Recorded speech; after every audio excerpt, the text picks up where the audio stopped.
நினிவே மக்களின் உபவாசம். நினிவே மக்களுடைய பாவங்கள் பரலோகத்தை எட்டும் அளவிற்கு கொடிதாய் இருந்தது. இந்த நேரத்தில்தான் இந்த மக்களை சந்தித்து பிரசங்கிக்க யோனா தீர்க்கதரிசியை ஆண்டவர் தெரிந்து கொள்கிறார். இந்த யோனா தீர்க்கதரிசி அவர்களை சந்தித்து, இன்னும் 40 நாள் உண்டு, நினிவே கவிழ்க்கப்பட்டு போம் என்று பிரசங்கித்தார். இதை கேட்ட நினிவே மக்கள் பரலோகத்தின் தேவனை நோக்கி உபவாசம் இருந்தார்கள். அந்த வாக்கியத்தை நான் வாசிக்கிறேன். அப்பொழுது நினிவேயில் உள்ள ஜனங்கள் தேவனை விசுவாசித்து உபவாசம் செய்யும்படிக்கு கூறினார்கள். பெரியோர் முதல் சிறியோர் மட்டும் ரெட்டுடுத்தி கொண்டார்கள். யோனா 3ஆம் அதிகாரம் 5ஆம் வாக்கியம். இந்த வாக்கியத்திலிருந்து நினிவே மக்கள் உபவாசம் இருந்தாங்கிறத தெளிவாக நாம் புரிந்து கொள்ளலாம். இந்த உபவாச ஜபத்தின் நோக்கம் என்னவாக இருக்க வேண்டும் என்பதை பற்றி நினிவே மக்களின் ராஜா தெரியப்படுத்துகின்றார்.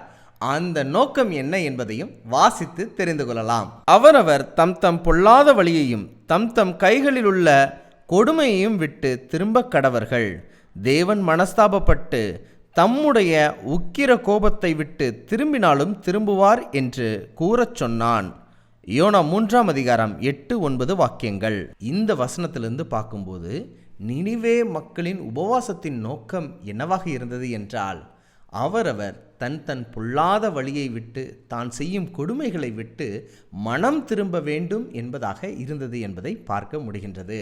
இதிலிருந்து நம்ம கற்றுக்கொள்ளக்கூடிய ஆவிக்குரிய பாடம் என்னன்னா, இந்த நினிவே மக்கள் தங்கள் வாழ்க்கையில் உள்ள பாவங்கள், அக்கிரமங்கள், கொடுமைகள், அநியாயங்கள் யாவும் விலக வேண்டும், நாங்கள் மாற வேண்டும், எங்கள் பாவங்கள் மன்னிக்கப்பட வேண்டும் என்று உபவாசம் இருந்தாங்க.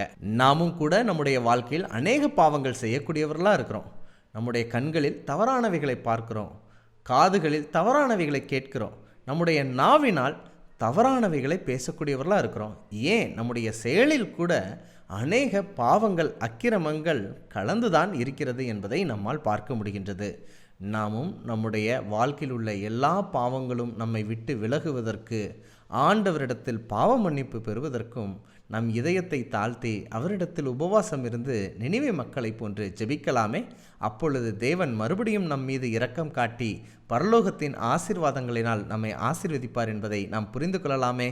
நிச்சயமாக இந்த பதிவு உங்களுக்கு பிரயோஜனமாக இருக்கும்னு நான் நம்புகிறேன். மீண்டும் ஒரு பதிவில் உங்களை நான் சந்திக்கிறேன். இப்படிப்பட்ட வேதாகம ஆச்சரியங்களை தெரிந்து கொள்ள எங்களுடைய சேனலை சப்ஸ்கிரைப் பண்ணுங்க.